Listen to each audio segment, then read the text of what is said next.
MLC में block में, और पिछले 1 महीने से प्रोग्राम चल रहे थे। तो 9 तारीख की डेट डिसाइड हुई कि यहाँ पे प्रोग्राम होगा, मगर प्रोग्राम और अच्छा हो सकता था, मगर 1:30-2 बजे तक बारिश ही चलती रही। मैं लोगों को बताने से पहले सर, मैं आपके नोटिस में एक चीज़ लाना चाहता हूँ कि यहाँ एक कहा जाता है कि ये एक पार्टी का गढ़ है, मगर चाहे वो पिछला कॉरपोरेशन का चुनाव हो, चाहे इस कॉरपोरेशन का चुनाव हो, पिछले कॉरपोरेशन में इस वार्ड में बीजेपी तीसरे नंबर पे रही थी और इंडिपेंडेंट कैंडिडेट्स का कंपटीशन हुआ था।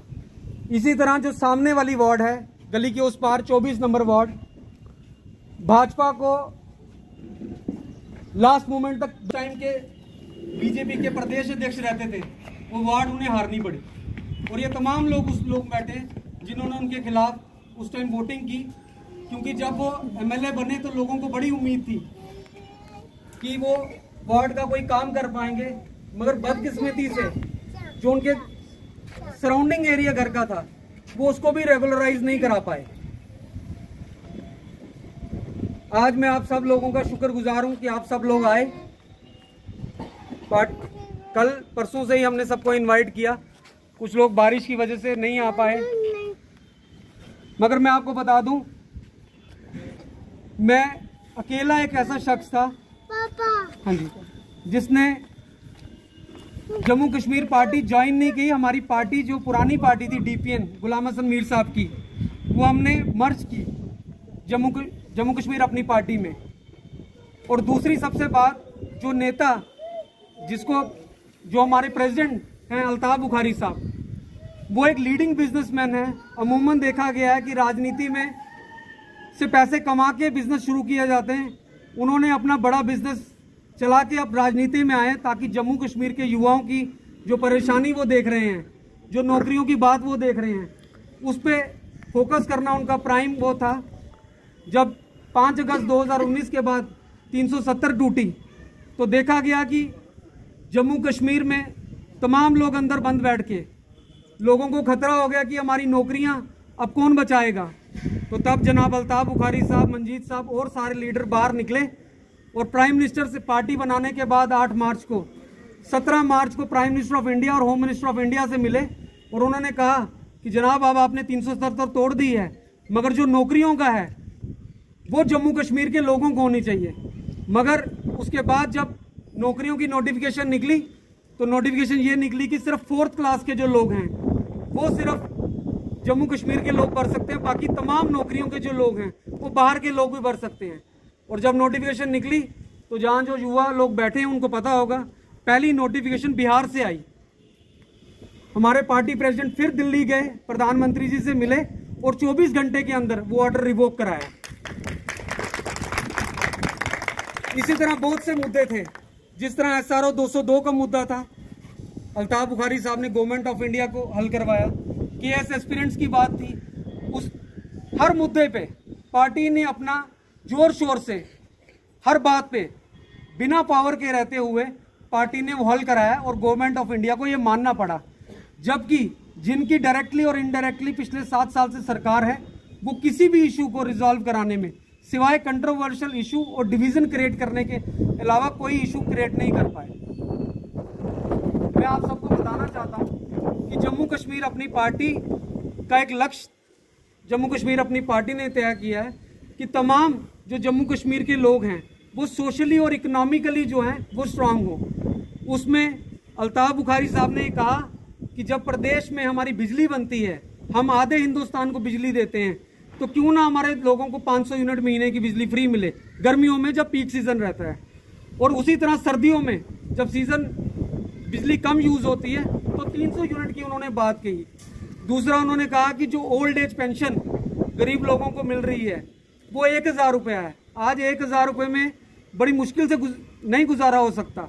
तो उन्होंने कहा कि हम जब सरकार में आएंगे तो इसको 1000 की पेंशन को 5000 करेंगे। दूसरा उन्होंने कहा कि जो सबसे ज़रूरी काम है वो है एजुकेशन सिस्टम और हेल्थ सिस्टम। उन्होंने कहा हमारी सरकार आएगी, हम इस एजुकेशन सिस्टम को और हेल्थ सिस्टम को जो जम्मू इस वक्त बड़ा जूझ रहा है वो ठीक करेंगे। तीसरा, जो पिछले 2 सालों से जो सबसे ज़्यादा मार पड़ रही है वो है कंस्ट्रक्शन पे। माइनिंग माफिया इतना आ चुका है कि जो ट्राली आज 1000 रुपये की 800 रुपये की मिलती थी, आज वो ट्राली 4-4 हज़ार रुपये की। उन्होंने कहा कि जब हमारी सरकार आएगी हम एक ऐसी माइनिंग पॉलिसी लाएंगे जिस रेट पे पहले जो जम्मू कश्मीर के लोगों को रेता, बजरी, ईंट मिलती थी उसी रेट पे मिलेगी। तो मैं फिर एक बार आपका लोगों का शुक्रगुजार हूँ कि आप सब लोग यहाँ पे आए, बहुत बहुत शुक्रिया। अब मैं विक्रम रोठेजो से रिक्वेस्ट करूँ।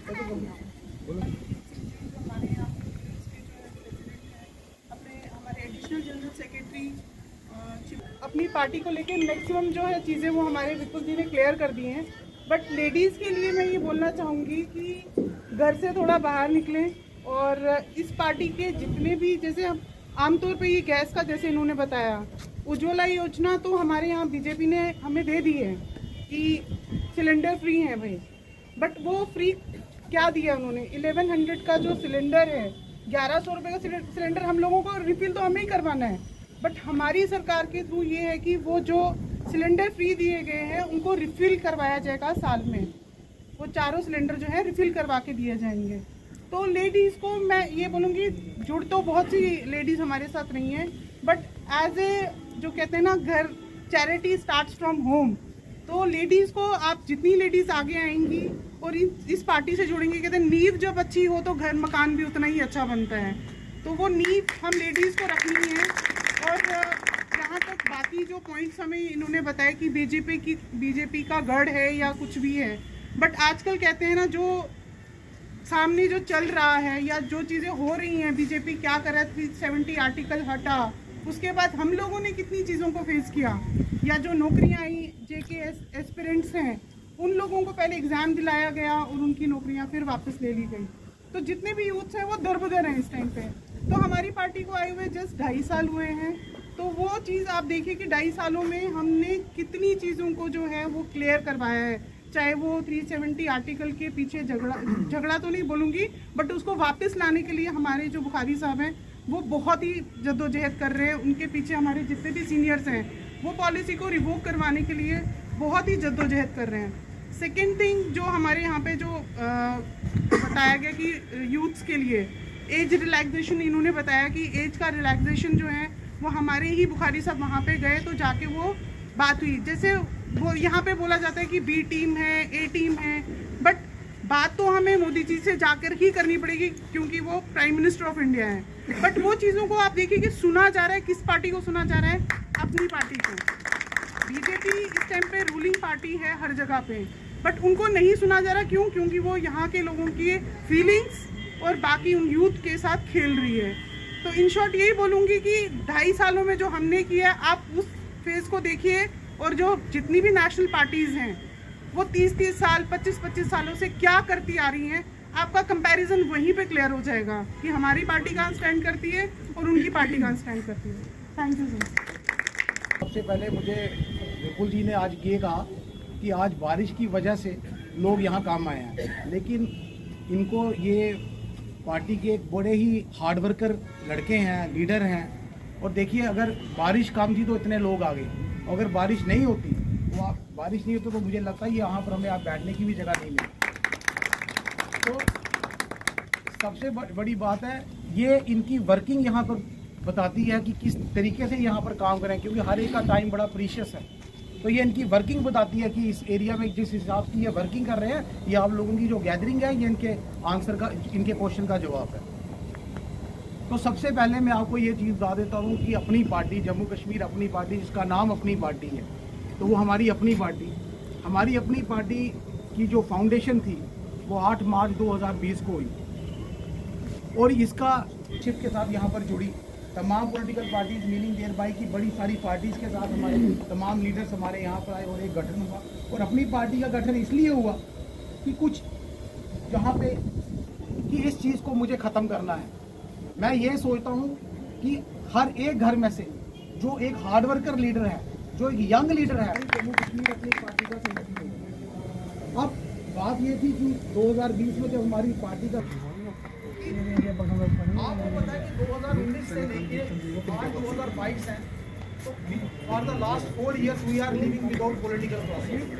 तो जहाँ पर जिस जगह पे हम रह रहे हैं जहाँ पर पॉलिटिकल प्रोसेस ही नहीं है, आप मुझे बताइए आज अगर आज आपका कोई काम किसी के पास भी अगर आपको जाना है, कहीं पर भी जाना है, कोई सुनवाई है?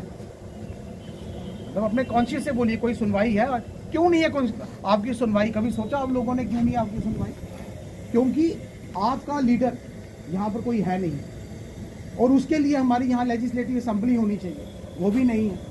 आज सरकार कौन सी है? एलजी सरकार। आज आप किसी तहसीलदार के पास चले जाएंगे या किसी पटवारी के पास। विक्रम राठौर जी, जो कि हमारे legal cell Jammu Kashmir Jammu province के प्रेसिडेंट हैं, अमित जी, और यहाँ बैठे हुए वैभव मट्टू, अर्चना बहन, और यहाँ पे आए हुए मेरे साथी, मेरे बुजुर्गों, माता और बहनों। सबसे पहले तो हमको इस बेसिक मकसद को समझना चाहिए, ये नुक्कड़ मीटिंग किस लिए होती है। ये नुक्कड़ मीटिंग हर मोहल्ले में, हर जगह में, हर वार्ड में हम जगह जगह कर रहे हैं। उसका हमारा बेसिक मकसद क्या है कि एक आम आदमी को समझाएं, एक आम आदमी के दिल में ये धारणा बने कि अपनी पार्टी की स्थापना और अपनी पार्टी के लोग कौन हैं। सबसे पहले तो आपको ये लगना चाहिए कि अपनी पार्टी का नाम कैसे बना। अपनी पार्टी आपको कहते हुए आप किस पार्टी से हैं? मैं अपनी पार्टी से हूँ। कोई ये कहने वाला नहीं है कि मैं बीजेपी से हूँ, कांग्रेस से हूँ, नहीं, मैं अपनी पार्टी। जब हम ये कहते हैं कि मैं अपनी पार्टी से हूँ तो अपने आप को लगता है कि नहीं यार, ये तो मेरी अपनी पार्टी है। इस नुक्कड़ मीटिंग का ये फायदा सिर्फ होने वाला है कि आप सब लोग जहाँ जहाँ अपना घर, अपना मोहल्ला, अपने आगे पीछे जाके इन्हीं बातों को, जो बातें यहाँ पर मंजीत सिंह जी कहेंगे या राठौर साहब ने कही या विपुल वाली ने कही, कि बेसिक मकसद अपनी पार्टी का क्या है, बेसिक मकसद के अपनी पार्टी किस लिए वजूद में आई और हमारा फ्यूचर क्या आने वाला है। आज आपने देखा 70-70 साल पुरानी पार्टियां हैं, बीजेपी है, कांग्रेस है, आपने सबको देख लिया, हर एक आदमी को देखा है। मैं खुद 41 साल बीजेपी में रह चुका हूँ, 41 ईयर्स।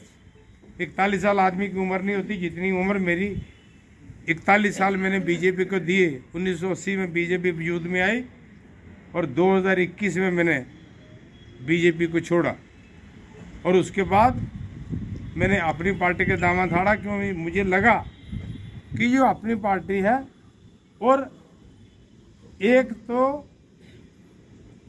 बाकी जितनी पार्टी, चाहे नेशनल कॉन्फ्रेंस है, चाहे पीडीपी है, सारी कश्मीर सेंट्रिक पार्टियां हैं। हर एक आदमी कश्मीर की बात करता है। जैसे वो बनाल टनल यहाँ तक आता है तो जम्मू की बात करेगा, जैसे टनल क्रॉस करता है तो कश्मीर की बात करता है, दिल्ली जाएगा तो दिल्ली की बात करेगा। लेकिन हमारी पार्टी के जो पैटर्न है, जो चीफ है अल्ताफ बुखारी साहब, जो बात वो श्रीनगर में कहते हैं, आज मीडिया का ज़माना है। आज हर एक आदमी के पास फेस टाइम है, हर एक आदमी के पास यूट्यूब है। आप जो देखिए, जो बयान, जो बोलना वो श्रीनगर में बोलते हैं, वही यहाँ पे आके जम्मू में बोलते हैं, वही जाकर दिल्ली में बोलते हैं। उसका रिजल्ट यही हुआ कि आज केएस एस्पिरेंट की एज रिलैक्सेशन हुई, आने वाले युवाओं के लिए फ़ायदा हुआ।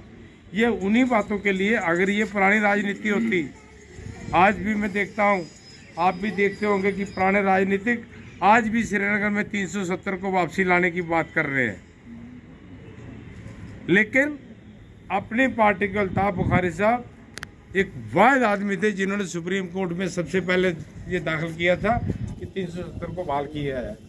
पर आप सब लोग पढ़े लिखे लोग हैं, जब मैटर इज सब जुडिशियल कोर्ट, तो ये कोर्ट का डिसीजन है, ये किसी आदमी का डिसीजन नहीं हो सकता कि एक आदमी डिसीजन लेगा कि मैं 370 वापस लाऊंगा। परसों में अभी अमर अब्दुल्ला का बयान सुन रहा था, तो वो कह रहा था अपनी पार्टी के लोगों को कि बीजेपी को 70 साल लगे हैं 370 को तोड़ने में। जब मैं छोटा था तब से मैं बयान सुनता था 370 टूटेगी, लेकिन हमें इतनी जल्दी नहीं करनी चाहिए। हमको 140 साल लगेंगे 1970 को वापस लाने के लिए। इसका मतलब क्या है? एक झूठी राजनीति के बेस के ऊपर हम लोग काम करने वाले नहीं।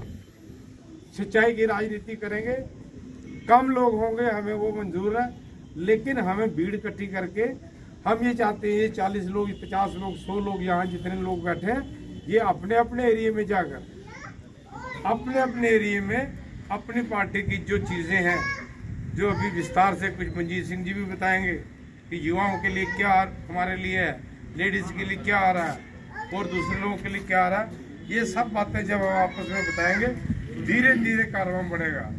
ये 2.5 साल पुरानी पार्टी है। आज आप देख लीजिए हर जगह के ऊपर अपनी पार्टी का नाम चल रहा है। 70 साल पुरानी पार्टी है, एक से दूसरी तीसरी टूटते चले जा रहे हैं। चेहरे वही हैं, लेकिन बदल के शक्ल बदल के आ रहे हैं। लेकिन आपको यहाँ पर एक गुलदस्ता मिलेगा। अल्ताफ बुखारी ने एक ऐसा गुलदस्ता बनाया जिसमें हिंदू, मुस्लिम, सिख, ईसाई सब आपस में एक दूसरे को जुड़ के, एक दूसरे के साथ मिल के, कंधे से कंधा मिला के। मैं अल्ताफ बुखारी साहब एक बयान पढ़ रहा था, उन्होंने बोला कि अगर जम्मू को कोई तकलीफ होगी उसकी पीड़ा कश्मीर में होनी चाहिए, अगर कश्मीर में किसी को दर्द होता तो उसकी पीड़ा जम्मू में होनी चाहिए। ऐसा एहसास हम लोगों के बीच में जगना चाहिए जिससे हम लोग आगे बढ़े और देश की सेवा करें, अपने लोगों की सेवा करें। नालियाँ, सड़कें ये बनना तो अलग चीज़ है, लेकिन moral character of a man, moral character of the people, moral character of the area, ये सबसे पहले हमारी डिमांड होनी चाहिए। हम सब लोग आपस में मिलकर एक दूसरे के साथ, जैसे मेरी बहनें यहाँ बैठी हैं, 90% मेरे बहन भाभियाँ बैठी हैं इधर। तो मैं ये चाहता हूँ जो आपका खाली समय मिले आप आपस में एक दूसरे के साथ इन बातों की चर्चा जरूर कीजिए कि अगर विधवा को 1000 पेंशन मिलती है, अगर 5000 पेंशन मिल जाए तो बुरा तो नहीं है।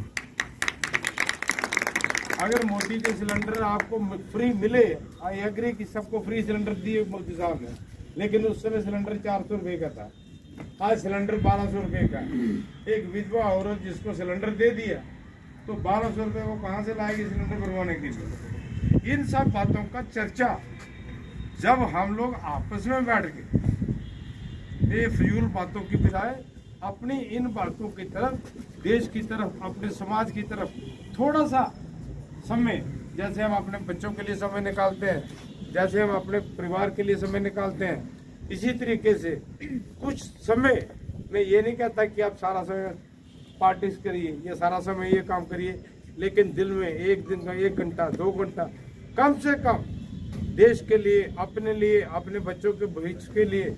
नहीं तो आने वाला जो समय चल रहा था, अगर ये 370 नहीं टूटता, बुखारी साहब आगे नहीं आते, तो आज हम लोग भी आगे जाने की तैयारी कर चुके होते। अगर आज आप देखिए तो मुस्लिम डोमिनेशन ज़्यादा हो रही है, लेकिन अल्ताफ बुखारी साहब का जो गुलदस्ता उसने उन सपनों को चकनाचूर कर दिया। मेरी आपसे फिर एक बार फिर आप सब लोग यहाँ पे आए, आपने मेरी बात सुनी, एक बार फिर धन्यवाद। जय हिंद, जय भारत। हमारे प्रोविंशियल प्रेसिडेंट सरदार मंजीत सिंह कहूँगा स्टेज बोले। मैं चाहता हूँ आप सब लोग तालियों से उनका स्वागत। लीगल सेल के प्रधान विक्रम राठौर जी, पार्टी के जम्मू जिला के वाइस प्रेसिडेंट वैभव मट्टू जी, यहाँ बैठे हमारे साथी एडवोकेट अमित शर्मा जी, अर्चना कौल जी, पार्टी के बाकी सभी अहदेदार साथियों, और आज के इस प्रोग्राम के ऑर्गेनाइजर जम्मू कश्मीर अपनी पार्टी के प्रोविंस के यूथ के प्रधान विपुल बाली जी, और सामने बैठे बुजुर्गों, माताओं, बहनों, नौजवान साथियों, मुझे आज खुशी है कि वार्ड नंबर 26 में आज यहाँ ये मीटिंग जो है ये यहाँ विपुल जी ने अरेंज करवाई। और ये कह रहे थे मेरे साथी कि बारिश आ गई, तो मैं समझता हूँ कि बारिश आना अच्छा शगुन होता है। किसी भी धर्म में, किसी भी उसमें बारिश का आना अच्छा समझा जाता है। और अब बारिश चूँकि नहीं पड़ रही थी तो लोग बीमार हो रहे थे, ज़्यादातर लोग जो है वो बीमार पड़ रहे थे। अब बारिश की वजह से मौसम अब ठीक हो जाएगा तो ये एक राहत वाली बात है। और जो कंडी बेल्ट है, कंडी बेल्ट के लिए तो अच्छा है क्योंकि लोग फसल लगा रहे हैं तो उनके लिए तो बहुत ही अच्छा है। यहाँ तक मेरे साथियों ने बात की जम्मू कश्मीर अपनी पार्टी की कि अपनी पार्टी क्यों बनानी पड़ी। पार्टियाँ तो यहाँ ऑलरेडी बहुत थी, लेकिन जम्मू कश्मीर अपनी पार्टी इसलिए बनानी पड़ी कि जब यहाँ पे 370 और 35 तोड़ने के बाद कश्मीर में कुछ पार्टियाँ ये कहने लगी कि अब जम्मू कश्मीर में कोई तिरंगा नहीं लगाएगा। वो चैलेंज करने लगे हमारे देश को। तो उस वक्त अल्ताफ बुखारी साहब बाहर निकले, उन्होंने कहा कि इन पार्टियों ने जम्मू कश्मीर को पहले ही तबाही के कगार पे रखा है। कभी ये रायशुमारी मांगते थे, कभी ये ऑटोनॉमी मांगते थे, कभी ये कोई और अचीवेबल नेशन की बात करते थे। तो उन्होंने अपने साथियों को बुलाया कि कम से कम हम आगे निकले, हम बात करें कि नौजवानों को भाई ये तो आपके हाथ में बंदूक देते हैं, अपने बच्चों को ये विदेश में पढ़ाते हैं, तुम्हें ये मरवाने के लिए भेजते हैं। तो बुखारी साहब ने कहा कि ये ठीक है कि हमें रिस्क लेना पड़ेगा। कश्मीर में लोग उनको गद्दार कहते हैं कि ये लोग जो हैं ये निकले हैं बाहर, ये हिंदुस्तान की बात करने आगे निकले हैं, तो उनको वो गद्दार के तौर पे कहा जाता है। या बीजेपी की बी टीम का नाम इसलिए दिया जाता है कि शायद ये जो बात कर रहे हैं ये शायद कश्मीर के लोगों को उस वक्त सहन नहीं होता था। लेकिन एक बात बुखारी साहब कहते थे कि सच को कबूल करने में समय लगता है। और आज कश्मीर के लोग ये समझ रहे हैं कि बुखारी साहब का स्टैंड ठीक था। आज बाकी सभी पार्टियां भी यही कह रही हैं जो हमने 2.5 साल पहले कहा था कि हमारी रियासत हमको दे दो। क्योंकि जब धारा 370 तोड़ी लोग शायद कुछ इस बात पे खुश थे, 35 तोड़ी शायद कुछ लोग इस बात पे खुश थे, लेकिन जो हमारी रियासत तोड़ दी, ये वाहिद रियासत थी पूरे हमारे हिंदुस्तान में जो महाराजा रंजीत सिंह के टाइम से लेके फिर उसके बाद जब डोगरा रूलर 200 साल पहले आए, महाराजा गुलाब सिंह से लेके महाराजा हरि सिंह तक, ये रियासत अंग्रेजों की भी गुलाम नहीं रही। ये एक आज़ाद रियासत रही। और उस आज़ाद रियासत को आज इन्होंने तोड़ के इसकी आइडेंटिटी ख़त्म कर दी, इसकी पहचान ख़त्म कर दी, इसको यूटी का दर्जा दे दिया। इससे पहले मुझे कोई पूछता था आप किस रियासत के रहने वाले हो, तो मैं फ़ख्र से कहता था कि मैं जम्मू कश्मीर रियासत का रहना हूँ। आज तो हमारी रियासत ही ख़त्म हो गई।